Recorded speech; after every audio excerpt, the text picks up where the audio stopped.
গুরু, তুমি হচ্ছে আমাদের গঙ্গা এবং সৌরভের কেউ পীড়িত কইরো না দেখলা, কেমন লাগলো?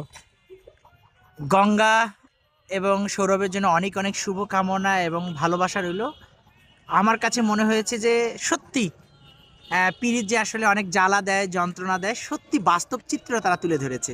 তবে লাস্টের দিকে আমার খুব খারাপ লেগেছে, আমার ছোট ভাইটাকে এভাবে ধোকা দিয়ে চলে গেছে, এটা আমার কাছে খুবই খারাপ লেগেছে। তবে এক কথাই অসাধারণ, শুভকামনা।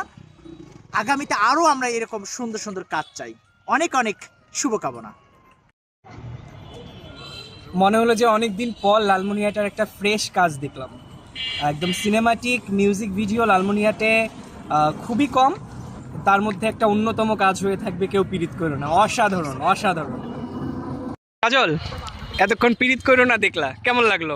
Mind blowing. লালমিনিট হিসেবে আমরা পিছাই নেই। ওয়াও। ওকে। আবেল, এতক্ষণ কেউ পীড়িত করো না দেখলা, কেমন লাগলো?